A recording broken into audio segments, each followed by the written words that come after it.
ಕುವೆಂಪು 29/12/1904 ಚಿಕ್ಕಮಗಳೂರು ಜಿಲ್ಲೆ ಕೊಪ್ಪ ತಾಲೂಕಿನ ಹಿರೇಕೊಡಿಗೆ ಎಂಬಲ್ಲಿ ಜನಿಸಿದರು. ಪ್ರಸ್ತುತ ಈ ಗದ್ಯ ಭಾಗದಲ್ಲಿ ಕ್ರೈಸ್ತ ಧರ್ಮ ಮತ್ತು ಬೈಸಿಕಲ್ಲು ಇದು ಅಲ್ಲಿನವರ ಬಾಯಲ್ಲಿ ಬೀಸೆಕಲ್ಲು ಎಂದಾಗುತ್ತದೆ. ಹೊಸ ರೀತಿಯ ಆಮಿಷಗಳನ್ನು ಒಡ್ಡುವುದರ ಮೂಲಕ ಮಲೆನಾಡಿನ ಮುಗ್ಧ ಜನರನ್ನ ಮತಾಂತರಗೊಳಿಸುವ ಪ್ರಕ್ರಿಯೆಯಲ್ಲಿ ಜೀವರತ್ನಯ್ಯ ಹೇಗೆ ಇವುಗಳನ್ನೆಲ್ಲ ಮಾಡ್ತಿದ್ದ ಅನ್ನುವಂಥದ್ದನ್ನ ಕುವೆಂಪು ಅವರು ತಮ್ಮ ಕಾದಂಬರಿಯಲ್ಲಿ ಬಹಳ ಸೊಗಸಾಗಿ ವಿವರಿಸ್ತಾ ಹೋಗ್ತಾರೆ.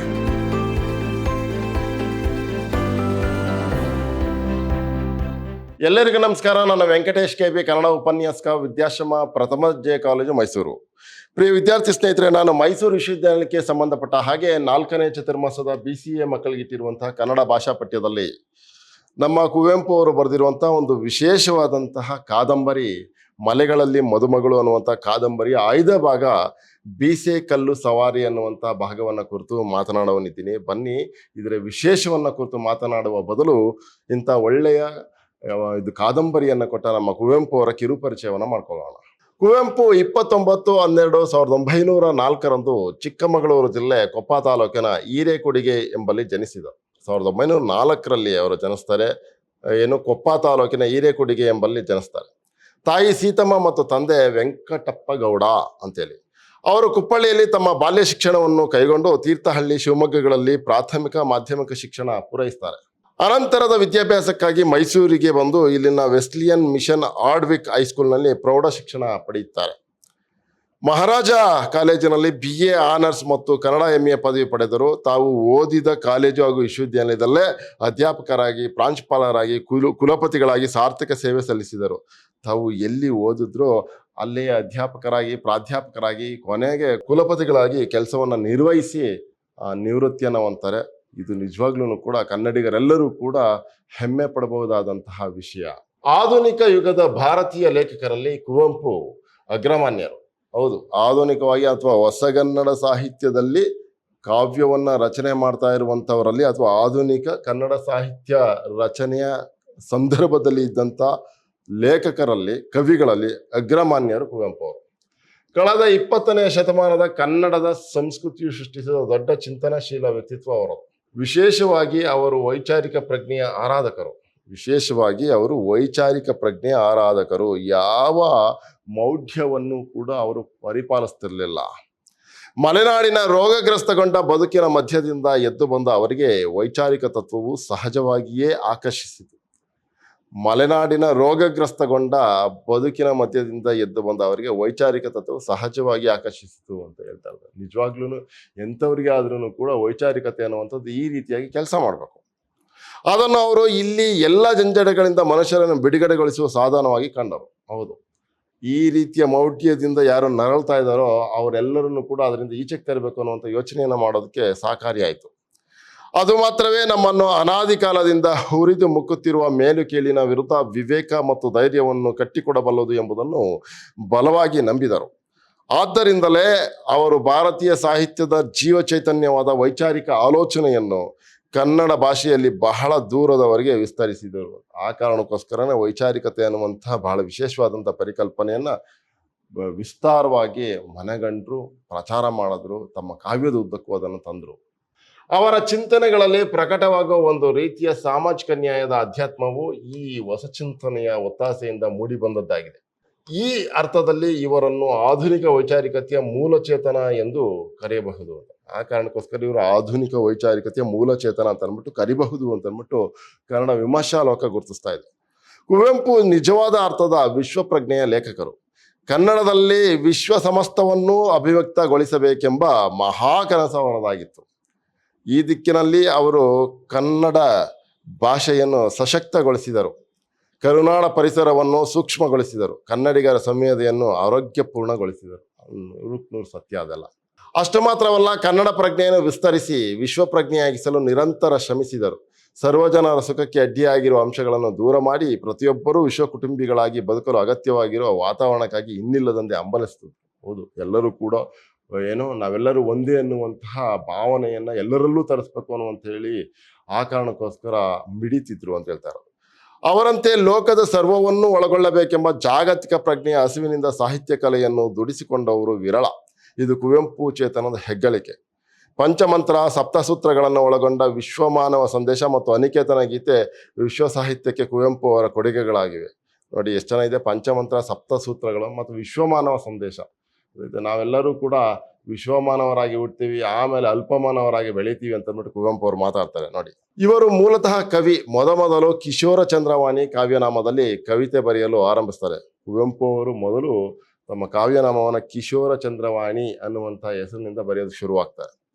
ಆಗ ಅವರು ಕವಿತೆಗಳನ್ನು ಬರೆದು ಪ್ರಕಟಿಸ್ತಿದ್ದು ಇಂಗ್ಲಿಷ್ನಲ್ಲಿ ಮೊದಲ ಬಾರಿಗೆ ಕುವೆಂಪು ಅವರು ಬರ್ತಾ ಇದ್ದಿದ್ದು.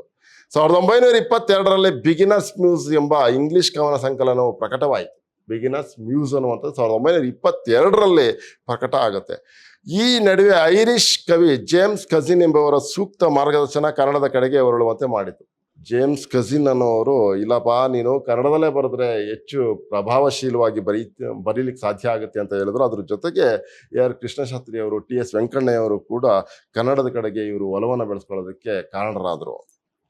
ಪರಿಣಾಮವಾಗಿ 1924ರಲ್ಲಿ ಅಮಲನ ಕಥೆ ಎಂಬ ಕಥನ ಕವನ ಪ್ರಕಟವಾಯಿತು. ಇದು ಅವರು ಕನ್ನಡದಲ್ಲಿ ಪ್ರಕಟಿಸಿದ ಪ್ರಪ್ರಥಮ ಕೃತಿಯಾಗಿದೆ. ಅಮಲನ ಕಥೆ ಅನ್ನುವಂಥದ್ದು ಕುವೆಂಪು ಅವರು ಕನ್ನಡದಲ್ಲಿ ಪ್ರಕಟಿಸಿದ ಮೊದಲ ಕೃತಿಯಾಗಿದೆ.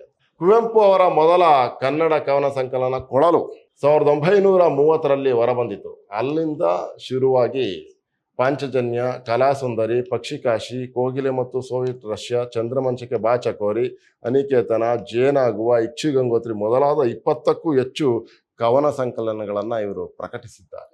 ಸನ್ಯಾಸಿ ಮತ್ತು ಇತರ ಕಥೆಗಳು, ನನ್ನ ದೇವರು ಮತ್ತು ಇತರ ಕಥೆಗಳು ಎಂಬ ಸಣ್ಣ ಕಥಾ ಸಂಕಲನಗಳನ್ನೂ ಕೂಡ ಇವರು ಬರೆದಿದ್ದಾರೆ. ಜಲಗಾರ, ಶೂದ್ರ ತಪಸ್ವಿ, ಸ್ಮಶಾನ ಕುರುಕ್ಷೇತ್ರಂ, ಬೆರಳಿಗೆ ಕೊರಳು, ರಕ್ತಾಕ್ಷಿ, ಬಿರುಗಾಳಿ, ಮಹಾರಾತ್ರಿ ಮುಂತಾದ 14 ನಾಟಕಗಳನ್ನು ಬರೆದಿದ್ದಾರೆ. ಜಲಗಾರ ಆಗಿರಲಿ, ಶೂದ್ರ ತಪಸ್ವಿ ಆಗಿರಲಿ, ಸ್ಮಶಾನ ಕುರುಕ್ಷೇತ್ರಂ ಆಗಲಿ, ಇವೆಲ್ಲವೂ ಕೂಡ ವೈಚಾರಿಕತೆಯಿಂದ ತುಂಬಿಕೊಂಡಿರುವಂತಹ ನಾಟಕ ಕೃತಿಗಳಾಗಿದ್ದಾವೆ. ಬಹಳ ಸೊಗಸಾಗಿದೆ. ಯಾರೇ ಆದ್ರೂ ಕೂಡ ಕುವೆಂಪು ಅವರು ಯಾವ ಕೃತಿಯನ್ನು ಓದಿದ್ರು ಕೂಡ ತಮ್ಮ ಅರಿವಿನ ವಿಸ್ತಾರವನ್ನ ಕಂಡೇ ಕಾಣ್ತಾರೆ ಅನ್ನುವಂಥದ್ದು ಎಲ್ಲ ಸಾಹಿತ್ಯ ಪ್ರಿಯರ ನಂಬಿಕೆ. ಕಾನೂರು ಹೆಗ್ಗಡತಿ ಮತ್ತು ಮನೆಗಳಲ್ಲಿ ಮದುಮಗಳು 2 ಮಹಾ ಕಾದಂಬರಿಗಳು. ಕಾನೂರು ಹೆಗ್ಗಡತಿ ಮತ್ತು ಮನೆಗಳಲ್ಲಿ ಮದುಮಗಳು ಅನ್ನುವಂಥದ್ದು 2 ಮಹಾ ಕಾದಂಬರಿಗಳನ್ನು ಅವರು ಬರೀತಾರೆ. ಚಿತ್ರಾಂಗದ ಎಂಬ ಖಂಡಕಾವ್ಯವನ್ನು ಬರೀತಾರೆ. ಅಂದರೆ ಶ್ರೀ ರಾಮಾಯಣ ದರ್ಶನ ಬರೆಯುವ ಮೊದಲು ಅವರು ಚಿತ್ರಾಂಗದ ಅನ್ನುವಂಥದ್ದನ್ನ ಪರೀಕ್ಷಾರ್ಥವಾಗಿ ಬರೆದದ್ದು. ಬಹಳ ಚೆನ್ನಾಗಿದೆ ಚಿತ್ರಾಂಗದ ಕೂಡ. ಸ್ವಾಮಿ ವಿವೇಕಾನಂದ, ರಾಮಕೃಷ್ಣ ಪರಮಹಂಸ ಇವರ ಜೀವನ ಚರಿತ್ರೆಗಳನ್ನೂ ಬರೀತಾರೆ. ನೆನಪಿನ ದೋಣಿಯಲ್ಲಿ ಹೆಸರಿನ ಆತ್ಮಚರಿತ್ರೆ ಇದೆ. ಇದು ಆಟೋಬಯೋಗ್ರಫಿ ಯಾವುದು ಅಂದರೆ ನೆನಪಿನ ದೋಣಿಯಲ್ಲಿ ಎನ್ನುವಂಥ ಹೆಸರಿನಲ್ಲಿದೆ. ಬಹಳ ಸೊಗಸಾಗಿದೆ ಅದನ್ನು ಕೂಡ. ನೆನಪಿನ ದೋಣಿಯನ್ನು ಓದಿದ್ರೆ ಹೊಸ ರೀತಿಯಲ್ಲಿ ನಾವು ಬೆಳ್ಕೊಳ್ಳೋದಕ್ಕೆ ಸಾಧ್ಯ ಆಗುತ್ತೆ. ಬೊಮ್ಮನಹಳ್ಳಿಯ ಕಿಂದರ ಜೋಗಿ, ಮೋಡಣ್ಣನ ತಮ್ಮ, ನರಿಗಳಿಗೇಕೆ ಕೋಡಿಲ್ಲ ಇತ್ಯಾದಿ ಮಕ್ಕಳ ಬರಹ. ಬೊಮ್ಮನಹಳ್ಳಿಯ ಕಿಂದರಿ ಜೋಗಿ, ನರಿಗಳಿಗೇಕೆ ಕೋಡಿಲ್ಲ ಮತ್ತು ಮೋಡಣ್ಣನ ತಮ್ಮ ಅನ್ನುವಂತಹ ಕೃತಿಗಳನ್ನು ಬರೆದು ಮಕ್ಕಳ ಸಾಹಿತ್ಯವನ್ನು ಬರೆದು ಕೂಡ ಹೆಸರಾಗಿದ್ದಾರೆ. ತಪೋನಂದನ, ವಿಭೂತಿ ಪೂಜೆ, ದ್ರೌಪದಿಯ ಶ್ರೀಮುಡಿ, ರಸವೈಸಹ ಮೊದಲ ಸಾಹಿತ್ಯ ಮೀಮಾಂಸೆಯ ಕೃತಿಗಳು. ಎಷ್ಟು ಚೆನ್ನಾಗಿದೆ ಅಂತಂದ್ರೆ ತಪೋನಂದನ, ವಿಭೂತಿ ಪೂಜೆ, ದ್ರೌಪದಿಯ ಶ್ರೀಮುಡಿ ಅನ್ನುವಂತಹ ವಿಮರ್ಶಾ ಕೃತಿಗಳನ್ನು ಬರೆದು ಕೂಡ ಹೆಸರಾಗಿದ್ದಾರೆ ಅವರು. ಹೀಗೆ ಕುವೆಂಪು 70ಕ್ಕೂ ಹೆಚ್ಚು ಸಾರ್ವಕಾಲಿಕ ಮೌಲ್ಯವುಳ್ಳ ಕೃತಿಗಳನ್ನು ಕನ್ನಡಕ್ಕೆ ಕೊಡಿಯಾಗಿ ನೀಡಿದ್ದಾರೆ. ಈ ಸಂಬಂಧ ಅವರು ಕನ್ನಡ ಸಾಹಿತ್ಯದ ಬಹುಪಾಲು ಎಲ್ಲ ಪ್ರಕಾರಗಳಲ್ಲೂ ಪ್ರಯೋಗ ಮಾಡಿರುವುದು ದಾಖಲಾರ್ಹ ಸಂಗತಿಯಾಗಿದೆ. ಅದರಲ್ಲೂ ಆಧುನಿಕ ಕನ್ನಡದ ಮೊಟ್ಟ ಮೊದಲ ಮಹಾಕಾವ್ಯ ಎನಿಸಿರುವ ಶ್ರೀ ರಾಮಾಯಣ ದರ್ಶನ ಮಹಾಛಂದಸ್ಸಿನಲ್ಲಿ ಪ್ರಾಯೋಗಿಕವಾಗಿ ರಚನೆಗೊಂಡು ಶ್ರೇಷ್ಠ ದಾರ್ಶನಿಕ ಕೃತಿ ಎನಿಸಿದೆ ಅಂತ. ಮೊಟ್ಟ ಮೊದಲ ಬಾರಿಗೆ ಕನ್ನಡದಲ್ಲಿ ಅಥವಾ ಭಾರತೀಯ ಸಾಹಿತ್ಯದಲ್ಲಿ ಅಂತ ಹೇಳಿದ್ರು ತಪ್ಪಾಗಲ್ಲ ಅನ್ಸುತ್ತೆ, ಮಹಾಕಾವ್ಯವನ್ನ ಬರೆದು ಹೆಸರಾದವರು ನಮ್ಮ ಕುವೆಂಪು. ಶ್ರೀ ರಾಮಾಯಣ ದರ್ಶನಂ ಅನ್ನುವಂತಹ ಮಹಾ ಛಂದಸ್ಸಿನ ಕೃತಿಯನ್ನು ಅವರು ಬರೆದು ಈ ಹೆಸರಾಗ್ತಾರೆ. ಮುಂದಕ್ಕೆ ಪ್ರಸ್ತುತ ಆಶೆ, ಈ ವಸ್ತು ಆಶೆ ಏನು? ಈ ಮಲೆಗಳಲ್ಲಿ ಮದುಮಗಳು ಅನ್ನುವಂಥ ಕಾದಂಬರಿಯನ್ನು ಆಯ್ದ ಭಾಗವಾದಂಥ ಬೀಸೆಕಲ್ಲು ಅನ್ನುವಂಥ ಒಂದು ಪ್ರಸಂಗ, ಅದನ್ನ ಯಾಕೆ ನಿಮ್ಗೆ ಇಟ್ಟಿದ್ದಾರೆ, ಅದರ ಆಶಯ ಏನು, ಯಾವ ಸಂದೇಶವನ್ನು ಕೊಡ್ತಾ ಇದೆ ಅದು ಅನ್ನುವಂಥದ್ದು ಬಹಳ ಮುಖ್ಯ. ಪ್ರಸ್ತುತ ಬೀಸೆಕಲ್ಲು ಸವಾರಿ ಗದ್ಯ ಭಾಗವು ಕಾದಂಬರಿ ಆರಂಭದಲ್ಲಿ ಕಂಡು ಬರ್ತದೆ. ಯಾವ ಕಾದಂಬರಿ ಅಂದ್ರೆ ಮಲೆಗಳಲ್ಲಿ ಮದುಮಗಳು ಅನ್ನುವಂಥ ಕಾದಂಬರಿಯಿಂದ ಆರಿಸಿರುವುದು. ನಾಗರಿಕ ಪ್ರಪಂಚದಿಂದ ದೂರವಿರುವ ಮಲೆನಾಡಿನ ದಟ್ಟ ಕಾಡಿನೊಳಗೆ ನವೀನ ರೀತಿಯ ವಸ್ತುಗಳು, ವಿಚಾರಗಳು ಸಾಮಾನ್ಯವಾಗಿ ಬೇಗ ತಲುಪುವುದಿಲ್ಲ. ಬೆಟ್ಟ ಆಗಿರೋದ್ರಿಂದ, ದೂರ ಇರೋದ್ರಿಂದ ಅಷ್ಟು ಸುಲಭವಾಗಿ ನವೀನವಾದಂಥ ವಿಷಯಗಳು ತಲುಪೋದಿಲ್ಲ ಬೇಗ ಹಳ್ಳಿಗಳಿಗೆ. ಇಷ್ಟಾದರೂ ಅಂತಹ ಕುಗ್ರಾಮಗಳಿಗೆ ಕ್ರೈಸ್ತ ಧರ್ಮದ ಪ್ರಚಾರಕರು ತಲುಪಿ ತಮ್ಮ ಮತಾಂತರದ ಪ್ರಕ್ರಿಯೆಯಲ್ಲಿ ತೊಡಗಿರುತ್ತಾರೆ. ಬೇರೆ ಬೇರೆ ನಗರ ಪ್ರದೇಶದ ಹೊಸ ಸಂಗತಿಗಳು ಹಳ್ಳಿಗಾಡಿಗೆ ತಲುಪ್ತಾ ಇದ್ರು ಕೂಡ ಕ್ರೈಸ್ತ ಧರ್ಮದ ಪಾದ್ರಿಗಳು ಮಿಷನರಿಗಳು ಕೂಡ ಅಂತ ಕುಗ್ರಾಮಕ್ಕೂ ತಲುಪಿ ತಮ್ಮ ಮತ ಪ್ರಚಾರವನ್ನ ಮಾಡ್ತಿರ್ತವೆ ಅನ್ನುವಂಥದ್ದನ್ನ ನಾವು ಗಮನ ಹರಿಸ್ಬೇಕು ಅಂತ ಹೇಳ್ತಾರೆ. ಪ್ರಸ್ತುತ ಈ ಗದ್ಯ ಭಾಗದಲ್ಲಿ ಕ್ರೈಸ್ತ ಧರ್ಮ ಮತ್ತು ಬೈಸಿಕಲ್ಲು ಇದು ಅಲ್ಲಿನವರ ಬಾಯಲ್ಲಿ ಬೀಸೆಕಲ್ಲು ಎಂದಾಗುತ್ತದೆ. ಬೈಸಿಕಲ್ಲು ಬೀಸೆಕಲ್ಲು ಅಂತೇಳಿ ಹಳ್ಳಿಗಳ ಬಾಯೆಲ್ಲ ಆಗುತ್ತೆ. ಜೊತೆಗೆ ಬೈಸಿಕಲ್ಗೂ 2 ಚಕ್ರಗಳು, ಬೀಸೆಕಲ್ಲಿಗೂ 2 ಚಕ್ರಗಳು ಎಂಬುದು ಅವರ ತರ್ಕ. 2 ಮಲೆನಾಡಿಗರಲ್ಲಿ ಗಾಬರಿ ಮತ್ತು ಅಚ್ಚರಿ ಎರಡನ್ನೂ ಉಂಟು ಮಾಡುತ್ತವೆ ಅಂತ ಹೇಳ್ತಾರೆ. ಗಾಬರಿ ಮತ್ತು ಅಚ್ಚರಿಯನ್ನು ಎರಡನ್ನೂ ಉಂಟು ಮಾಡುತ್ತೆ ಈ ಬೀಸೆಕಲ್ಲು ಮತ್ತು ಬೈಸಿಕಲ್ಲು ಅನ್ನುವಂಥದ್ದನ್ನು ಹೇಳ್ತಾರೆ. ಕಿಲಸ್ತರ ಪಾದ್ರಿ ಜೀವನ ರತ್ನಯ್ಯ ಇದು ಮಲೆನಾಡಿನ ಇದು ಪರಿಸರದಲ್ಲಿ ಕ್ರಿಶ್ಚಿಯನ್ ಆಗಿ ಎಲ್ಲರನ್ನೂ ಕೂಡ ಪರಿವರ್ತನೆ ಮಾಡಬೇಕು ಅಂತ ಹೊರಟಂತ ಒಂದು ಪಾತ್ರ ಇದು. ಕಿಲಸ್ತರ ಪಾದ್ರಿ ಜೀವರತ್ನಯ್ಯ ಅಂತ ಇದು ಮಲೆಗಳಲ್ಲಿ ಮದುಮಗಳು ಕಾದಂಬರಿಯ ವಿಶೇಷವಾದಂಥ ಪಾತ್ರನೇ ಇದು. ಬೀಸೆಕಲ್ಲಿನ ಸವಾರಿ ಮತ್ತು ಆತ ಬೆಟ್ಟಳ್ಳಿ ಕಲ್ಲಯ್ಯಗೌಡರ ಹಿರಿಯ ಮಗ ದೇವಯ್ಯ ಗೌಡರಿಗೂ ಅದನ್ನು ಕಲಿಸುವ ಅದ್ಭುತ ವೈಖರಿ ನೋಡಲು ಜನ ನೆರೆಯುವುದರೊಂದಿಗೆ ಈ ಭಾಗ ಆರಂಭವಾಗುತ್ತದೆ. ಕಿಲಸ್ತರ ಪಾದ್ರಿ ಜೀವರತ್ನಯ್ಯ ಬೈಸಿಕಲ್ಲನ್ನ ದೇವಯ್ಯ ಗೌಡರಿಗೆ ಅಂದ್ರೆ ದೇವಯ್ಯ ಗೌಡರ ಹಿರಿಯ ಮಗ ನೋಡಿ, ಬೆಟ್ಟಳ್ಳಿ ಕಲ್ಲಯ್ಯ ಗೌಡರ ಹಿರಿಯ ಮಗ ದೇವಯ್ಯ ಗೌಡರಿಗೂ ಅದನ್ನು ಕಲಿಸುವ ಅದ್ಭುತ ವೈಖರಿ. ಕಲ್ಲಯ್ಯ ಗೌಡರ ಹಿರಿಯ ಮಗ ದೇವಯ್ಯ ಗೌಡರಿಗೆ ಆ ಬೈಸಿಕಲ್ನ ಕಲಿಸ್ಕೊಡ್ಬೇಕು ಅನ್ನುವಂಥ ಭಾಗ ಈ ಬೀಸೆಕಲ್ಲು ಪ್ರಾರಂಭ. ನೋಡಿ, ಅಲ್ಲಿ ಅದನ್ನ ನೋಡುವುದಕ್ಕೆ ಜನ ಸೇರ್ತಾರೆ. ಅಲ್ಲಿಂದ ಈ ಕತೆ ಆರಂಭ ಆಗುತ್ತೆ. ದೇವಯ್ಯ ಗೌಡರನ್ನು ಜೀವರತ್ನಯ್ಯ ಈಗಾಗಲೇ ಅರ್ಧಂಬರ್ಧ ಕ್ರೈಸ್ತ ಧರ್ಮದಕ್ಕೆ ಮತಾಂತರಿಸಿದ್ದಾನೆ. ಇದು ಏನು ಕಿರಿಸ್ತರ ಪಾದ್ರಿ ನಮ್ಮ ಜೀವರತ್ನಯ್ಯ ದೇವಯ್ಯ ಗೌಡರನ್ನ ಒಂದು ಅರ್ಧಂಬರ್ಧ, ಹೆಚ್ಚು ಕಡಿಮೆ ಒಂದು ಅರ್ಧಂಬರ್ಧ ಕ್ರೈಸ್ತ ಧರ್ಮಕ್ಕೆ ಮತಾಂತರ ಮಾಡಿದ್ದಾನೆ. ಇದಕ್ಕೆ ಆತನ ಕುಟುಂಬದ ಜೊತೆಗೆ ಬಹುತೇಕ ಸ್ಥಳೀಯರ ವಿರೋಧವೂ ಇದೆ. ಹೀಗೆ ನಮ್ಮ ದೇವಯ್ಯ ಗೌಡರನ್ನ ಇವನು ಮತಾಂತರ ಮಾಡೋದಕ್ಕೆ ಏನೇನೋ ಸಂಚು ಮಾಡ್ತಾ ಇದ್ದಾನಲ್ಲ ಅಂತ ಹೇಳುವ ದೆಸೆಯಿಂದ ಈ ಜೀವರತ್ನಯ್ಯನ ಮೇಲೆ ಅನೇಕರು ಮನೆಯವರನ್ನ ಮೊದಲುಗೊಂಡು ಊರಿನ ಅನೇಕ ಪ್ರಮುಖರು ಕೂಡ ಜೀವರತ್ನಯ್ಯನ ಮೇಲೆ ವಿರೋಧವನ್ನು ವ್ಯಕ್ತಪಡಿಸ್ತಾ ಇದ್ದಾರೆ. ಆದರೆ ಜೀವರತ್ನಯ್ಯ ಅಂತಹ ಪ್ರತಿರೋಧಗಳಿಗೆ ಗಮನ ನೀಡದಂತೆ ಎಲ್ಲರೆದುರೇ ಪ್ರಾರ್ಥನೆ ಮಾಡುವುದು, ತನ್ನ ಧರ್ಮಕ್ಕೆ ಮುಕ್ತವಾಗಿ ಎಲ್ಲರನ್ನೂ ಆಹ್ವಾನಿಸುವುದನ್ನು ಎಗ್ಗಿಲ್ಲದೆ ಮಾಡುತ್ತಾನೆ. ಆದರೆ ಇವ್ಯಾವುಗಳ ಚಿಂತೆನೂ ಇಲ್ದೇನೆ ಜೀವರತ್ನಯ್ಯ ತನ್ನ ಧರ್ಮದ ಬೋಧನೆ ಮಾಡೋದು, ತನ್ನ ಧರ್ಮಕ್ಕೆ ಜನರನ್ನ ಸೆಳೆದುಕೊಳ್ಳುವಂತ ಮಾತುಗಳನ್ನು ಆಡುವುದನ್ನ ಹೆಗ್ಗಿಲ್ಲದೆ ಮಾಡ್ತಾ ಇದ್ದಾನೆ ಅಂತ ಹೇಳ್ತಾ ಇರೋದು. ಬೈಸಿಕಲ್ ಅವರಿಗೆ ಎಷ್ಟು ಅಚ್ಚರಿ ಉಂಟು ಮಾಡುತ್ತದೋ ಅವನ ಧರ್ಮ ಅವರಿಗೆ ಅಷ್ಟೇ ಅವ್ಯಕ್ತ ಭಯವನ್ನೂ ಉಂಟು ಮಾಡುತ್ತದೆ. ಬೈಸಿಕಲ್ಲು ಕೂಡ ಮಲೆನಾಡಿನ ಜನರಿಗೆ ಹೊಸ ರೀತಿಯ ಒಂದು ವಾಹನ, ಗೊತ್ತೇ ಇಲ್ಲ, ನೋಡೇ ಇರಲ್ಲ ಅವರು.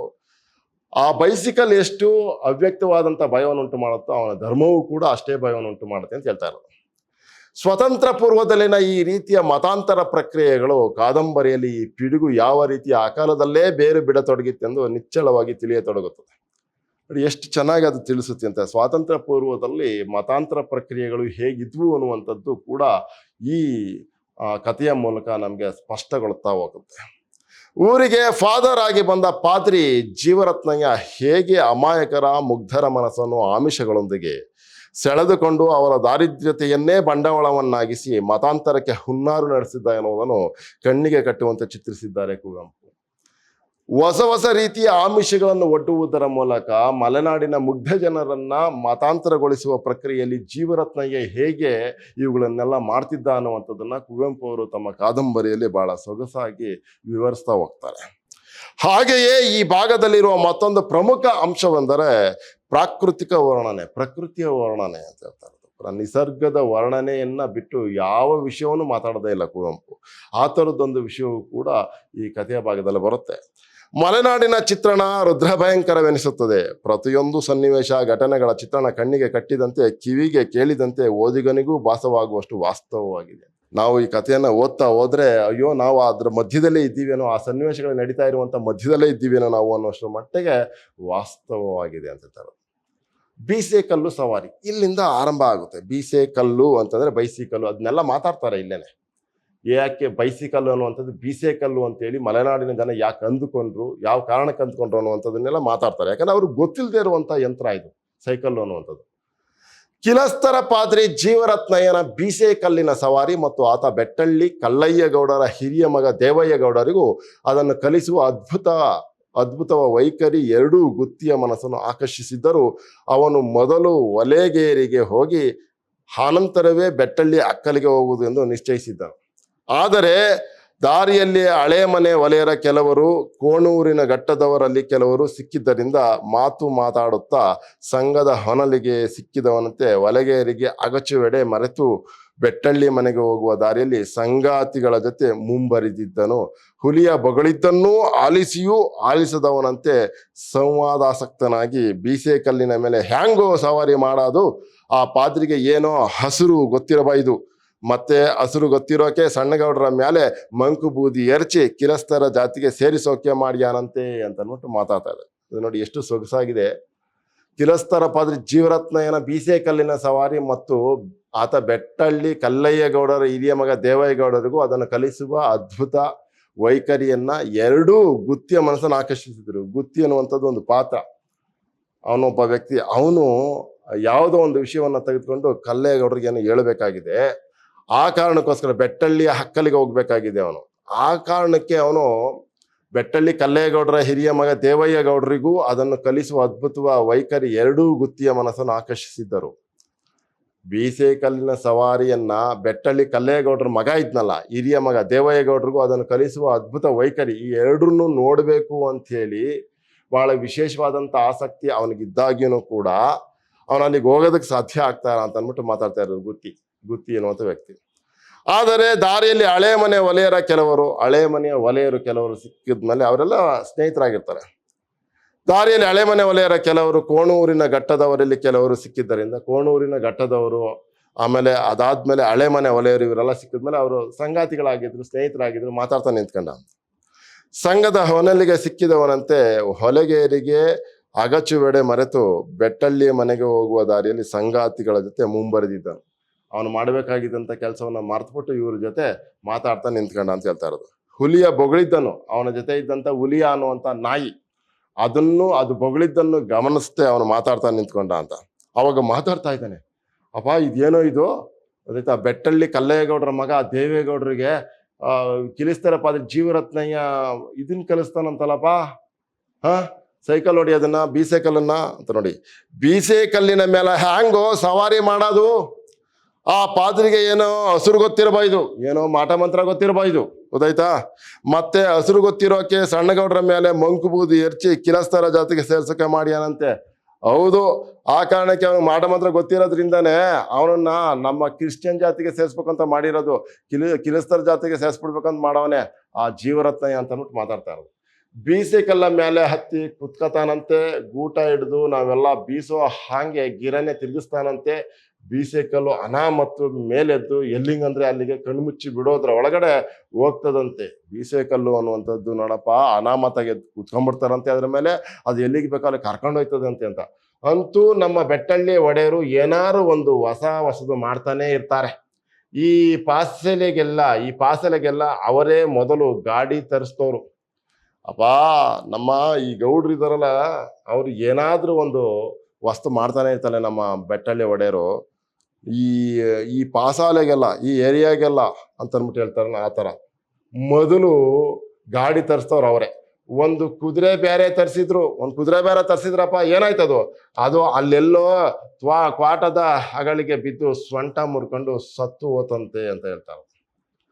ನೋಡಿ, ಅದು ತ್ವಾಟದ ಯಾವುದೋ ಒಂದು ಅಕ್ಕಲಿಗೆ ಸಿಕ್ಕಿ ಅಥವಾ ಇನ್ನೆಲ್ಲಿಗೋ ಬಿದ್ದು ಸೊಂಟ ಮುರ್ಕೊಂಡು ಅಗಳಿಗೆ ಬಿದ್ದು ಸತ್ತೋಯ್ತು ಅಂತ ಅಂದ್ಬಿಟ್ಟು ಹೇಳ್ತಾ ಇರೋದು. ಆ ಗಾಡಿ ಬರೀ ಬಂಡಿ ಚಕ್ಕಡಿ ಎಲ್ಲ ಕಣೋ, ಕಮಾನು ಗಾಡಿ. ಎಂತ ಮಳೆ ಇರಲಿ ಬಿಸಿಲು ಇರಲಿ, ಒಳಗೆ ಕೂತ್ರೆ ಮನೇಲಿ ದಿಂಬು ಒರಗಿಕೊಂಡು ಕೂತಂಗೆ ಇರ್ತದೆ ಅಂತ.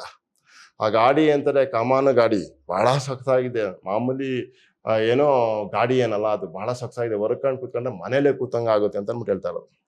ನೀನೇನು ಗಾಡಿಲಿ ಕೂತಂಗೆ ಮಾತಾಡ್ತೀಯಲ್ಲ ಅಂತ ಅವ್ನ ಗೆಳೆಯ ಕೇಳ್ದ. ಅವತ್ತೊಂದು ದಿವಸ ಸಣ್ಣಗೌಡ್ರು, ಅದೇ ದ್ಯಾವೇಗೌಡರು, ಆ ಪಾದಿನ ಕರ್ಕೊಂಡು ತೀರ್ಥಹಳ್ಳಿಗೆ ಹೋಗ್ತಿದ್ರು. ಮೇಘರಳ್ಳಿ ಹತ್ತಿರ ಹಳೆ ಹೆದ್ದಾರಿ ಇನ್ನೂ ದುರಸ್ತಾಗಿರ್ಲಿಲ್ಲ, ಇನ್ನು ರಿಪೇರಿ ಆಗಿರ್ಲಿಲ್ಲ. ಗಾಡಿ ಚಕ್ರ ಕಣಿಗೆ ಬಿದ್ದು ನಾವೆಲ್ಲ ದಾರಿಲಿ ಹೋಗೋರು ಚಕ್ರಕ್ಕೆ ಕೈ ಕೊಟ್ಟು ಎತ್ತಿ ನೂಕಿ ದಾರಿಗೆ ತರಬೇಕಾಯ್ತು. ಆವಾಗೆ ನಾನು ಒಳಗೆಲ್ಲ ಹಣಕಿ ನೋಡಿದೆ, ಕೈಯಾಗಿ ಮುಟ್ಟಿ ನೋಡೇ ದಿಂಬು ಹಾಕಿದಂಗೆ ಮತ್ತೆ ಹಾಕಿದ್ರು ಒರಗಿಕೊಳ್ಳಕ್ಕೆ ಅಂತ ಹೇಳ್ತಾರೆ. ದಿಂಬು ಹಾಕ್ದಂಗೆ ಮೆತ್ತೆ ಹಾಕಿದ್ರು ಒರಿಕೊಳ್ಳಾಕಿ ಅಂತ ಅಂದ್ಬಿಟ್ಟು ಹಳ್ಳಿ ಭಾಷೆನಲ್ಲಿ ಇವನು ಮಾತಾಡ್ತಾ ಇರೋದು. ಆ ಏನು ಅಂತಂದ್ರೆ ಒಂದು ಸಾರಿ ಅದು ಹಳ್ಳಕ್ಕೆ ಬಿದ್ದೋಗಿತ್ತು, ಅದನ್ನ ಎತ್ತಬೇಕಾದ್ರೆ ನಾನು ಇಣುಕಿ ನೋಡ್ಬಿಟ್ಟಿದ್ದೆ ಆ ಗಾಡಿಯನ್ನ, ಆಗ ಅದ್ರೊಳಗಡೆ ಹೆಂಗಿತ್ತು ಅನ್ನುವಂಥದ್ದು ನನಗೆ ಗೊತ್ತಾಯ್ತು ಅಂತ ಅಂದ್ಬಿಟ್ಟು ಮಾತಾಡ್ತಾ ಇರೋದು. ಎತ್ತಿನ ಕೊಳ್ಳಿಗೆ ಗಂಟೆ ಸರ ಹಾಕಿರ್ತಾರೆ, ಗಾಡಿ ಬರ್ತಿದ್ರೆ ಏಸು ಪಸಂದಾಗಿರ್ತದೆ, ಗೈಲ್ ಗೈಲ್ ಗೈಲ್ ಗೈಲ್ ಅಂತ ಕೋಡಿಗೂ ಪಳಪಳ ಹೊಳೆಯೋ ಹಿತ್ತಾಳೆ ಕುಂಚ ಹಾಕಿ ಬಣ್ಣದ ಕುಚ್ಚು ನೇತು ಬಿಟ್ಟಿತ್ತಾರೋ ಅಲ್ಲ, ಅದೆಲ್ಲ ಸರಿ. ಆದ್ರೆ ಗಾಡಿ ಹೊಡಿಯೋಕೆ ಆ ಬಚ್ಚನ್ನ ಇಟ್ಕೊಂಡಿದ್ದಾರಂತಲೋ, ಗೌಡರ ಮನೇಲಿ ಒಲೆಯರನ್ನ ಒಳಂಗಗಳಕ್ಕೆ ಕಾಲಿಡೋಕೆ ಬಿಡೋದಿಲ್ಲ ಅಂತಲ್ಲಿ ಇವರು ಅವನ ಗಾಡಿ ಹೊಡೆಯೋಕೆ ಇಟ್ಕೊಂಡು ಅವನ ಕೈಲಿ ಮುಟ್ಟಿಸ್ಕೊಂಡು ಥೂ ಥೂ ಥೂ ಥೂ ಕಿಲಸ್ತರು ಮಾಡ್ದಂಗೆ ಮಾಡ್ತಿದ್ದಾರಲ್ಲೋ. ಎಲ್ಲ ಸರಿ, ಆ ಗಾಡಿ ಎಲ್ಲ ಸರಿ, ಆದ್ರೆ ಆ ಗಾಡಿ ಹೊಡಿಯೋದಕ್ಕೆ, ಆ ಗಾಡಿ ನೋಡಿಯೋದಕ್ಕೆ ಆ ಒಲೆಯರ ಬಚ್ಚನ್ ಇಟ್ಕೊಂಡವ್ರಲ್ಲ ಅಂತ ಅಂದ್ಬಿಟ್ಟು ಮಾತಾಡ್ತಾ ಇರೋದು. ಆದ್ರೆ ಗಾಡಿ ಹೊಡಿಯೋಕೆ ಆ ಬಚ್ಚನ್ನ ಇಟ್ಕೊಂಡಿದ್ದಾರಂತಲ್ಲೋ, ಗೌಡ್ರ ಮನೇಲಿ ಒಲೆಯರನ್ನ ಒಳಂಗಳಕ್ಕೆ ಕಾಲಿಡೋಕೆ ಬಿಡೋದಿಲ್ಲ. ಸ್ವಲ್ಪ ಗೌಡ್ರ ಮನೇಲಿ ಒಲೆಯರನ್ನ ಒಳಂಗಳಕ್ಕೆ ಬಿಡೋದಿಲ್ಲ, ಅಂಥದ್ರಲ್ಲಿ ಗಾಡಿ ಹೊಡಿಯೋಕೆ ಇಟ್ಕೊಂಡವ್ರಲ್ಲ ಇವ್ರು ಕೂಡ ಆ ಕಿಲಸ್ತರಂಗೆ ಆಡ್ತಾವ್ರಲ್ಲಪ್ಪ ಅಂತ ಅಂದ್ಬಿಟ್ಟು ಮಾತಾಡ್ಕೊತಾ ಇದ್ದಾರೆ.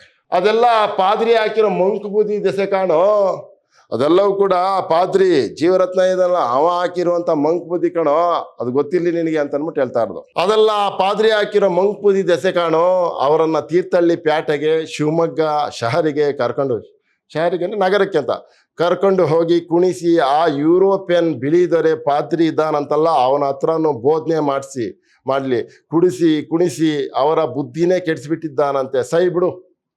ಅಲ್ಲಪ್ಪ, ಶಿವಮೊಗ್ಗಕ್ಕೂ ಕರ್ಕೊಂಡೋಗಿ ಏನೇನೋ ಎಡವಟ್ಟು ಮಾಡ್ಕೊಂಡು ಆ ಜೀವರತ್ನ ಇದ್ದಾನಲ್ಲ ಕುಣಿಸಿ ಏನೇನೋ ಎಡವಟ್ಟು ಮಾಡಾಕ್ಬಿಟ್ಟವನೇ ಬಿಡು. ಅವ್ರ ಹತ್ರನೂ ಬೋಧನೆ ಮಾಡ್ಸವನಂತ ಅಂದ್ಬಿಟ್ಟು ಬೋಧನೆ ಮಾಡಿಸ್ಬಿಟ್ಟು ಮತಾಂತರ ಮಾಡ್ಕೊಳ್ಳೋದಕ್ಕೆ ಏನೇನೋ ವ್ಯವಸ್ಥೆ ಮಾಡ್ತಾ ಇದ್ದಾನೆ ಅಂತ ಹೇಳ್ತಾ ಇರೋದು. ಅದಕ್ಕೆ ಮತ್ತೆ ಅವರ ಮನೆ ದೇವರ ತುಳಸಿ ಕಟ್ಟೆನ ಕಿತ್ತು ಹಾಕೋದಕ್ಕೆ 6 ಸಮೆಗೋಲು ತಗೊಂಡು ಹೋಗಿದ್ರಂತೆ. ದೊಡ್ಡಗೌಡ್ರು ನಿನ್ನ ಗುಂಡಿನಾಗ ಹೊಡೆದು ಬಿಡ್ತೀನಿ ಅಂತ ಎದರಿಸಿ ತಡೆದರಂತೆ. ಪಾಪ ಅವರ ಹೆಂಡಿನೂ ಅಳ್ತಾ ಬಂದು ಗಂಡನ್ನ ಕಾಲು ಹಿಡ್ಕೊಂಡ್ರಂತೆ. ತುಳಸಿ ಕಲ್ಲು ಒಡೆದು ಹಾಕಬ್ಯಾಡಿ ಅಂತ. ಯಾರು ಅಂತೀಯ? ಅವ್ರ ಹೆಂಡತಿ ನಮ್ಮ ಕೋಣೂರು ಸಣ್ಣಗೌಡ್ರು ಮುಕುಂದಯ್ಯ ಇದ್ದಾರಲ್ಲ, ಅವರ ಅಕ್ಕ ಕಾಸ ಅಕ್ಕ. ನಮ್ಮ ಕೋಣೂರು ಮುಕುಂದಯ್ಯ ಗೌಡ್ರು ಇದ್ದಾರಲ್ಲ, ಅವರ ಕಾಸ ಅಕ್ಕ, ಅವರು ಹಿಡ್ಕೊಂಡ್ರಂತೆ ದೇವಯ್ಯ ಗೌಡ್ರ ಪಾದನ ಹಿಡ್ಕೊಂಡ್ರಂತೆ. ಅಯ್ಯೋ ತುಳಸಿ ಕಟ್ಟೆ ಹೊಡೆದಾಕ್ಬಿಡ್ಬೇಡಿ ಅಂತ ಅಂದ್ಬಿಟ್ಟು ಅವ್ರ ಅಪ್ಪ ಏನ್ ಮಾಡಿದ್ರು ಅಂತಂದ್ರೆ, ನೀನೇನಾರ ಹಂಗ್ ಮಾಡ್ತು ಅಂದ್ರೆ ಬಂದೂಕಿನ ಗುಂಡನ್ನ ಆರಿಸ್ಬಿಟ್ಟು ಸಾಯಿಸ್ಬಿಡ್ತೀನಿ ಅಂತ ಅವ್ರ ಅಪ್ಪ ಎದುರಿಸಿದ್ಕೆ ಸುಮ್ಮನಾದ್ರು. ಇಲ್ಲ ಅಂತಂದ್ರೆ ತುಳಸಿ ಕಟ್ಟನ ಕಿತ್ತಾಕ್ಬಿಡ್ತಿದ್ರಂತೆ ಅಂತ ಅಂದ್ಬಿಟ್ಟು ಮಾತಾಡ್ತಾ ಇದ್ದಾರೆ. ಗಂಡ ಜಾತಿಗೆ ಸೇರಿದ ಮೇಲೆ ಹೆಂಡತಿನೂ ಕಿರಸ್ತರೆ ಆದಂಗೆ ಆಯ್ತಲ್ಲ, ಅದ್ ಯಾಕೆ ಹಂಗೆ? ಇವರೇನು ಹೋಗಿ ಆ ಪಾದ್ರಿ ಹತ್ರ ತೀರ್ಥ ತಗೊಂಡು ಜಾತಿ ಕೆಡಿಸಿಕೊಳ್ತಾರೇನೋ? ಹೆಂಡತಿನೂ ನೋಡಿ ತಮ್ಮ ಜೊತೆಯಲ್ಲಿ ಕಿಲಸ್ತರ ಜಾತಿಗೆ ಸೇರದೇ ಇದೆ, ಅವರು ಕಿಲಸ್ತರವಳನ್ನೇ ಒಬ್ಬಳನ್ನ ಮದ್ವೆ ಆಗ್ತಾರಂತೆ ನೋಡಿ.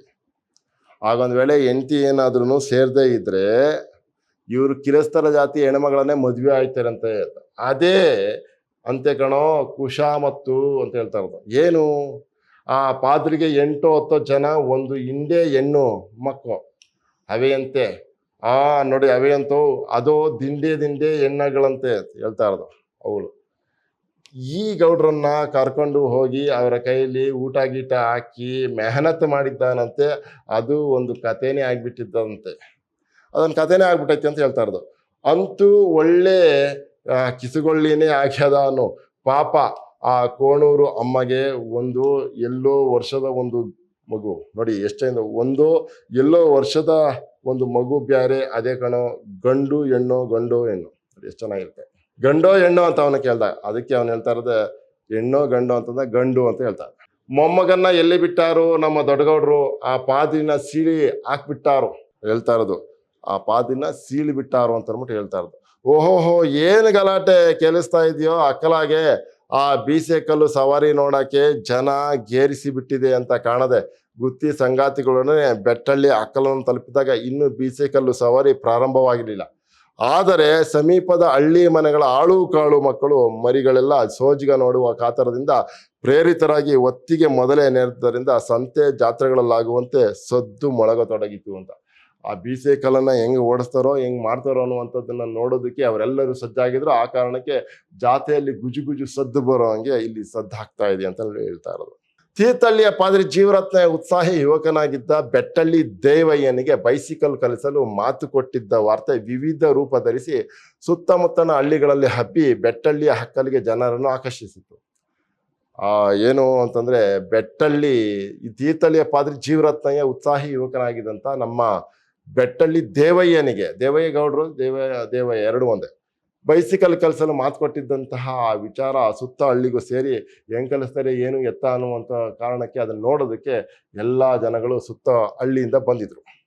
ಎತ್ತಿನ ಗಾಡಿಯೇ ಅಪೂರ್ವವೂ ಆಶ್ಚರ್ಯಕರಿಯೂ ಆಗಿದ್ದ ಆ ಕಾಲದ ಹಳ್ಳಿಗರಿಗೆ ಬೈಸಿಕಲ್ ಎಂಬ ವಿದೇಶಿಯ ಪದವು, ಆ ಹೆಸರಿನ ವಸ್ತುವು, ಅದರ ಸವಾರಿಯು ಒಂದು ಅದ್ಭುತವಾದ ಅತೀಂದ್ರಿಯ ವ್ಯಾಪಾರ ಸದೃಶವಾಗಿದ್ದರಲ್ಲಿ ಆಶ್ಚರ್ಯವೇನಿಲ್ಲ ಅಂತ. ಎತ್ತಿನ ಗಾಡಿನೇ ಅದ್ಭುತ ಅಂತ ಅನ್ಕೊಂಡಿದ್ರಲ್ಲ, ಎತ್ತಿನ ಗಾಡಿ ಅನ್ನುವಂಥದ್ದೇ ವಿಶೇಷ, ಅದನ್ನ ನೋಡೇ ಇಲ್ಲದೆ ಇರುವಂತ ಜನಕ್ಕೆ ಅದೇ ವಿಸ್ಮಯ ಕಾಣ್ತಿರ್ಬೇಕಾದ್ರೆ ಇನ್ನ ಬೈಸಿಕಲ್ಲು ಅನ್ನುವಂಥದ್ದು ಇನ್ನೂ ವಿಶೇಷವಾಗಿ ಕಂಡಿರ್ಲಿಕ್ಕೂ ಸಾಕು ಅಂತ ಹೇಳ್ತಾ ಇರೋದು. ಆ ಕಾರಣಕ್ಕೆ ಆ ಅದ್ಭುತವನ್ನ ನೋಡುವುದಕ್ಕೆ ಜನ ಅಲ್ಲಿ ಸೇರ್ಕೊಂಡಿದ್ರು ಅಂತ ಹೇಳ್ತಾ ಇರೋದು. ಬೈಸಿಕಲ್ ಎಂಬ ಪದ ಸರಿಯಾಗಿ ಉಚ್ಚಾರಣೆ ಮಾಡಲಾರದ ಹಳ್ಳಿಗರ ಬಾಯಲ್ಲಿ ತಮಗೆ ಚೆನ್ನಾಗಿ ಪರಿಚಯವಿದ್ದು ದಿನಬಳಕೆಯಲ್ಲಿದ್ದ ಬೀಸೈಕಲ್ ಎಂಬ ಪದಕ್ಕೆ ಮತಾಂತರವಾಗಿತ್ತು.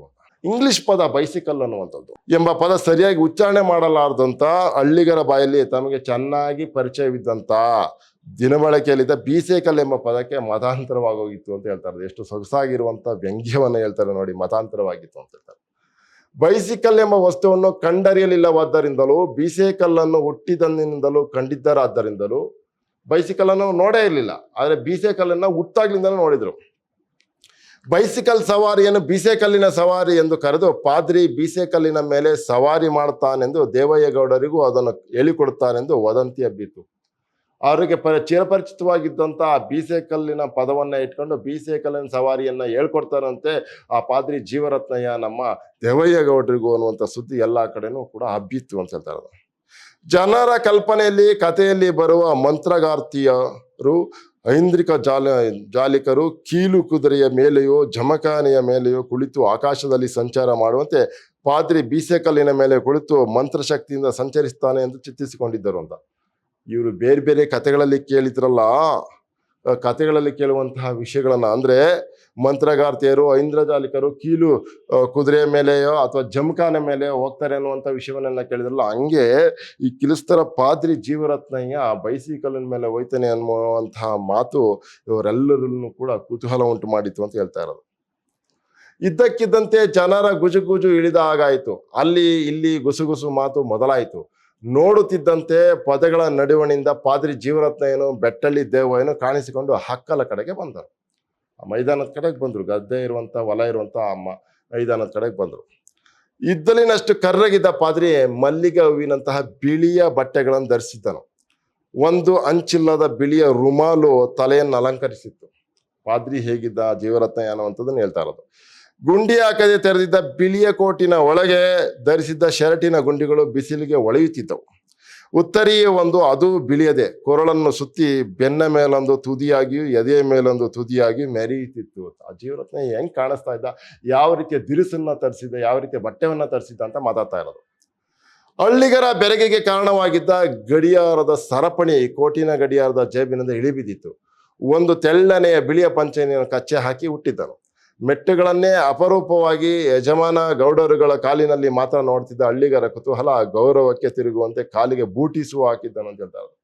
ಹಳ್ಳಿ ಯಜಮಾನರುಗಳು ಮಾತ್ರ ಚೆನ್ನಾಗಿರುವಂತ ಎಕ್ಕಡವನ್ನ ಚಪ್ಪಲಿಯನ್ನ ಹಾಕ್ತಾ ಇದ್ದಾಗ ಇವನು ಬೋಟಿಸ್ ಹಾಕಿದ್ದಾಗ ಅವನನ್ನ ನೋಡಿದಾಗ ಒಂದು ರೀತಿಯ ಗೌರವವನ್ನ ವ್ಯಕ್ತಪಡಿಸುವ ರೀತಿಯಲ್ಲಿ ಅವನ ದಿರಿಸುಗಳು ಇತ್ತು ಅಂತ ಮಾತಾಡ್ತಾರೆ.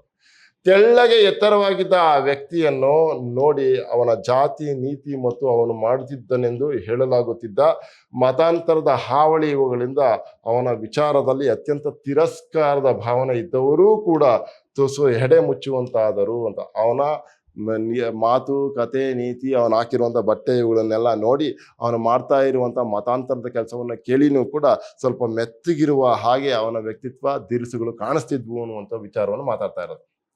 ಪಾದ್ರಿಯ ಪಕ್ಕದಲ್ಲಿದ್ದ ದೇವಯ್ಯ ಮೈಕಟ್ಟಿನಲ್ಲಿ ಪಾದ್ರಿಗಿಂತಲೂ ಒಂದು ಕೈ ಮೇಲಾಗಿದ್ದನು. ಪಾದ್ರಿಯ ಪಕ್ಕದಲ್ಲಿದ್ದಂಥ ದೇವಯ್ಯ ಗೌಡರು ಮೈಕಟ್ಟಿನಲ್ಲಿ ಮತ್ತು ಪರ್ಸನಾಲಿಟಿಯಲ್ಲಿ ಅವ್ರಿಗಿಂತಲೂ ಒಂದು ಕೈ ಮೇಲಾಗಿದ್ದ ಅಂತ ಹೇಳ್ತಾರೆ. ಬಣ್ಣದಲ್ಲಿಯೂ ಪಾದ್ರಿ ಯಾವ ಪ್ರಮಾಣದಲ್ಲಿ ಕಪ್ಪಾಗಿದ್ದನೋ, ಬಣ್ಣದಲ್ಲಿ ಪಾದ್ರಿ ತುಂಬಾ ಕಪ್ಪಾಗಿದ್ರು, ಅದೇ ಪ್ರಮಾಣದಲ್ಲಿ ಅವನು ಕೆಂಪಗಿದ್ದನು ಅಂತ ಹೇಳ್ತಾರೆ. ಅದೇ ಪ್ರಮಾಣದಲ್ಲಿ ಹೇಗೆ ಪಾದ್ರಿ ಜೀವರತ್ನಯ್ಯ ಕಪ್ಪಗಿದ್ನೋ ಅದೇ ಪ್ರಮಾಣದಲ್ಲಿ ಈತ ದೇವಯ್ಯ ಗೌಡ ಕೆಂಪಗಿದ್ದ ಅಂತ ಹೇಳ್ತಾ ಇರೋದು. ಆ ಬಣ್ಣ ಮತ್ತು ಮೈಕಟ್ಟು ಅವರ ಮನೆತನದ ಲಕ್ಷಣಗಳಾಗಿದ್ದವು. ಆ ಮೈಕಟ್ಟು, ಆ ಬಣ್ಣ ಇವೆಲ್ಲವೂ ಕೂಡ ಅವರ ಮನೆತನದ ಲಕ್ಷಣಗಳಾಯಿತು ಅಂತ ಹೇಳ್ತಾ ಇರೋದು. ಉಡುಪು ಅಲಂಕಾರಗಳಲ್ಲಿ ಅವನ ಗೌಡತನ ತುಸು ತುಸುವೆ ಕಿಲಸ್ತರತನಕ್ಕೆ ತಿರುಗಲು ಶುರುವಾಗಿತ್ತು ಅಂತ ಹೇಳ್ತಾರೆ. ಉಡುಪಾಗಿರ್ಲಿ, ಅಲಂಕಾರ ಆಗಿರ್ಲಿ, ಇವೆಲ್ಲವೂ ಕೂಡ ಕ್ರಮೇಣ ಸ್ವಲ್ಪ ಸ್ವಲ್ಪವೇ ಕಿಲಸ್ತರ ಜಾತಿ ಕಡೆಗೆ ತಿರುಗುವಂತಹ ರೀತಿಯಲ್ಲಿ ಬದಲಾಗಿದ್ವು ಅಂತ ಅಂದ್ಬಿಟ್ಟು ಹೇಳ್ತಾರೆ. ಅವನು ತಲೆಗೆ ಯಾವ ಉಡುಪನ್ನು ಹಾಕಿರಲಿಲ್ಲ. ದೇವಯ್ಯ ತಲೆಗೆ ಯಾವ ಉಡುಪನ್ನು ಹಾಕಿರಲಿಲ್ಲ. ಕ್ರಾಪು ಬಿಟ್ಟಿದ್ದನು, ಕ್ರಾಪ್ ಹಚ್ಚಿದ್ದ. ಗೀರಿನ ಶರ್ಟು, ಕರಿಯ ಕೋಟು ಹಾಕಿ ಕೆಂಪಂಚಿನ ಕಚ್ಚೆ ಪಂಚೆ ಉಟ್ಟು ಸಾಧಾರಣವಾಗಿ ಅತ್ತ ಕಡೆ ಬಳಕೆಯಲ್ಲಿದ್ದ ಕನ್ನಡ ಜಿಲ್ಲೆಯವನಲ್ಲದ ಶಿವಮೊಗ್ಗದ ಕಡೆಯಿಂದ ಆಮದಾದ ಬಯಲು ಸೀಮೆಯ ಮೆಟ್ಟುಗಳನ್ನು ಹಾಕಿದನು. ಬಯಲು ಸೀಮೆಯ ಮೆಟ್ಟುಗಳನ್ನು ಹಾಕೊಂಡಿದ್ದ ಅವನು ಹೇಳ್ತಾ ಇರೋದು. ಆದರೆ ಕಿವಿಗಳಲ್ಲಿ ಇನ್ನೂ ಒಂಟಿಗಳು ಮಾಯವಾಗಿರಲಿಲ್ಲ. ಕಿವಿಗಳಲ್ಲಿ ಓಲೆಯನ್ನು ಹಾಕಿದ್ರು, ಅವುಗಳು ಇನ್ನೂ ಹೋಗಿರಲಿಲ್ಲ, ತೆಗ್ದಿರ್ಲಿಲ್ಲ. ಅದು ಹುಟ್ಟಿನಲ್ಲಿ ಆತನು ಗೌಡರ ಕುಲಕ್ಕೆ ಸೇರಿದವನು ಎಂಬುದಕ್ಕೆ ಅವು ಮಾತ್ರವೇ ಸಾಕ್ಷಿಯಾಗಿದ್ದವು. ಗೌಡ್ರು ಯಾವಾಗಲೂ ಕಿವಿಗಳಲ್ಲಿ ಒಂಟಿಯನ್ನು ಹಾಕ್ತಾರೆ, ಅವುಗಳು ಇನ್ನೂ ಮಾಯ ಆಗಿಲ್ಲ. ಇವನು ಗೌಡ್ರ ಮನೆ ತಂದವನು ಅಂತ ಹೇಳೋದಕ್ಕೆ ಅವುಗಳು ಸಾಕ್ಷಿ ಆಗಿದ್ವು ಅಂತ ಮಾತಾಡ್ತಾ ಇರೋದು. ಹಕ್ಕಲು ಕಾಡು ವಿರಳವಾಗುತ್ತಾ ಬಂದಿದ್ದ ಅದರ ಅಂಚಿನ ಭಾಗವಾಗಿತ್ತೇ ಹೊರತು ಬಯಲು ಆಗಿರಲಿಲ್ಲ. ಹಕ್ಕಲು ಅನ್ನುವಂಥದ್ದು ನೋಡಿ, ಕಾಡು ವಿರಳವಾಗುತ್ತಾ ಬಂದಿದ್ದ ಅದರ ಅಂಚಿನ ಭಾಗವಾಗಿತ್ತೆ. ಕಾಡು ಕ್ರಮೇಣ ಕಡ್ದು ವಿರಳ ಆಗ್ತಿತ್ತಲ್ಲ, ಆ ಭಾಗದೇ ಆಗಿತ್ತು ಹೊರತು ಬಯಲು ಆಗಿರಲಿಲ್ಲ. ಅದು ಅಂತ ನೇರವಾಗಿ ಅದು ಬಯಲು ಆಗಿರಲಿಲ್ಲ ಅಂತ ಹೇಳ್ತಾ ಇರೋದು. ಇವರೇ ಕಾಡನ್ನ ಕಡ್ದು ಮಾಡ್ಕೊಂಡಿದ್ದಂಥ ಒಂದು ಜಾಗ ಅದು. ಅದರ ನಡುವೆ ದೂರದಲ್ಲಿ ಹುಳಿಚಪ್ಪಿನ ಪೊದೆಗಳು, ಬೆಮ್ಮಾರಲು ಮಟ್ಟುಗಳು, ಅರಮರಲ ಗಿಜರುಗಳು ಇದ್ದವು. ಅದು ದನಗಳು ಮೇಯುವ ಕಾವಲಾಗಿಯೂ ಕರುಗಳ ಒಳಕಡೆಯಾಗಿಯೂ ಉಪಯೋಗದಲ್ಲಿತ್ತು ಅಂತ ಹೇಳ್ತಾರೆ. ಒಂದು ರೀತಿ ದನ ಕರುಗಳು ಇವೆಲ್ಲ ಮೇಯುವಂತಹ ಜಾಗವೂ ಕೂಡ ಆಗಿತ್ತು ಅದು ಅಂತ ಹೇಳ್ತಾ ಇರೋದು. ಬಯಲು ಸೀಮೆಯಲ್ಲಿ ಬಯಲು ಎಂದು ಕರೆಸಿಕೊಳ್ಳುವಂತಹ ಜಾಗ ಮಲೆನಾಡಿನಲ್ಲಿ ಪ್ರಾಯಶಃ ಇಲ್ಲವೇ ಇಲ್ಲ ಅಲ್ವಾ, ಇರಕ್ಕೆ ಸಾಧ್ಯ ಇಲ್ಲ.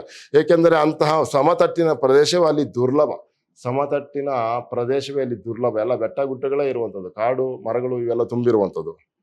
ಆದ್ದರಿಂದಲೇ ಪಾದ್ರಿ ಬೈಸಿಕಲನ್ನು ತಾನೇ ನೂಕಿಕೊಂಡು ಹತ್ತಿಕೊಂಡು ಬರುವುದಕ್ಕೆ ಬದಲಾಗಿ ಅದನ್ನು ಒತ್ತು ತರುವಂತೆ ಗಾಡಿ ಹೊಡೆಯುವ ಬಚ್ಚನಿಗೆ ಆಜ್ಞೆ ಮಾಡಿ ಬಂದಿದ್ದನು. ಗಾಡಿ ಹೊಡೆಯುವಂಥ ಬಚ್ಚನಿಗೆ ಅವನು ಒತ್ಕೊಂಡು ತರೋದಕ್ಕೆ ಜೀವರತ್ನಯ್ಯ ಆರ್ಡರ್ ಮಾಡಿಬಿಟ್ಟು ಬಂದಿದ್ದ, ಹೇಳ್ಬಿಟ್ಟು ಬಂದಿದ್ದ. ಪಾದ್ರಿಯಿಂದಲೂ ಪಾದ್ರಿಯ ಪ್ರಭಾವಕ್ಕೊಳಗಾಗಿದ್ದ ಸಣ್ಣಗೌಡರಿಂದಲೂ ಆಗ ತಾನೇ ನವನಾಗರಿಕೆಗೆ ಪ್ರವೇಶ ದೀಕ್ಷೆ ಪಡೆಯುತ್ತಿದ್ದನೆಂದು ಭಾವಿಸಿಕೊಂಡು ತನ್ನ ಕೇರಿಯವರನ್ನು ಇತರ ಆಳುಕಾಳುಗಳನ್ನು ತಿರಸ್ಕಾರ ಭಾವದಿಂದ ನೋಡುತ್ತಾ ಅವರ ದ್ವೇಷಾಸೂಯೆಗಳಿಗೂ ಪಕ್ಕಾಗಿದ್ದ ಬಚ್ಚ ತುಂಬಾ ಸಂತೋಷ ಹೆಮ್ಮೆಗಳಿಂದ ಬೈಸಿಕಲನ್ನು ಹೊರುವ ಕೆಲಸಕ್ಕೆ ಒಪ್ಪಿದ್ದನು ಅಂತ ಹೇಳ್ತಾರೆ. ಬಚ್ಚನ್ಗೆ ನೀನು ಅದನ್ನ ಒತ್ಕೊಂಡ್ಬರ್ಬೇಕು ಬೈಸಿಕಲ್ನ ಅಂತ ಅಂದ್ಬಿಟ್ಟು ಜೀವರತ್ನಯ್ಯ ಹೇಳಿದ್ದ. ಇವನು ಯಾವ ಕಾರಣಕ್ಕೆ ಒಪ್ಕೊಂಡಿದ್ದ ಅಂತಂದ್ರೆ ನೋಡಿ, ಇವನು ಕೂಡ ಪಾದ್ರಿಯಿಂದಲೂ ಪಾದ್ರಿಯ ಪ್ರಭಾವಕ್ಕೊಳಗಿದ್ದ ಸಣ್ಣಗೌಡರಿಂದಲೂ ಕೂಡ ಇವನು ಪ್ರಭಾವಿತನಾಗ್ತಾ ಇದ್ದ. ಅವರಿಂದ ನಾನೊಂದು ಸ್ವಲ್ಪ ಮೇಲು ದರ್ಜೆಗೆ ಏರ್ತಾ ಇದ್ದೀನಿ, ನಮ್ಮ ಕೇರಿಯವರಿಗಿಂತಲೂ ನಾನೊಂದು ಸ್ವಲ್ಪ ಮೇಲಿದ್ದೀನಿ ಅನ್ನುವಂಥ ಭಾವನೆಯನ್ನ ಈ ಬಚ್ಚ ತನ್ನ ಮನಸ್ಸಿನಲ್ಲೇ ಅಂದ್ಕೊಂಡಿದ್ದ. ಆ ಕಾರಣಕ್ಕೋಸ್ಕರ ತಮ್ಮ ಕೇರಿಯವರ ಬಗ್ಗೆ ತಿರಸ್ಕಾರದ ಭಾವದಿಂದ, ಹಮ್ಮಿನ ಭಾವದಿಂದ ಅವನು ನೋಡ್ತಿದ್ದ, ಮಾತಾಡಿಸ್ತಿದ್ದ. ಪಳಪಳ ಹೊಳೆಯುವ ಕೈ ತೊಳೆದುಕೊಂಡು ಮುಟ್ಟಬೇಕು ಎಂಬಷ್ಟು ರಮ್ಯವಾಗಿರುವ, ಅದುವರೆಗೂ ಅಲ್ಲಿ ಯಾರೂ ಕಾಣದಿರುವ ಹೊಸ ವಾಹನವನ್ನು ಹೊರುವ ಅರ್ಹತೆ ತನ್ನಂತಹ ಮುಂದುವರೆದವರಿಗಲ್ಲದೆ ಇನ್ನಾರಿಗೆ ಸಲ್ಲುತ್ತದೆ.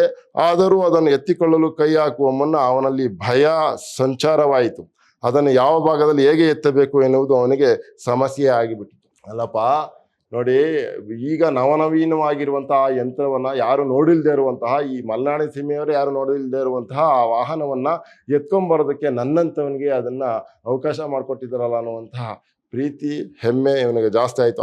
ಅಂಥ ವಾಹನವನ್ನು ಹೊರುವ ಅರ್ಹತೆ ನನಗೆ ಮಾತ್ರ ಇದೆ ಅನ್ನುವಂಥ ವಿಚಾರವನ್ನು ಕೂಡ ಅವನಿಗೆ ಒಂಥರ ಗೌರವವನ್ನು ಸೃಷ್ಟಿ ಮಾಡ್ತಿತ್ತು ಅಂತ. ಆದರೆ ಆ ವಾಹನವನ್ನು ಎಲ್ಲಿಂದ ಯಾವ ಕಡೆಯಿಂದ ಎತ್ಕೊಂಡ್ಬರ್ಬೇಕು ಅನ್ನುವಂಥ ವಿಚಾರ ಅವನಿಗೆ ಒಳಿತಾನೆ ಇರಲಿಲ್ಲ ಅಂತ.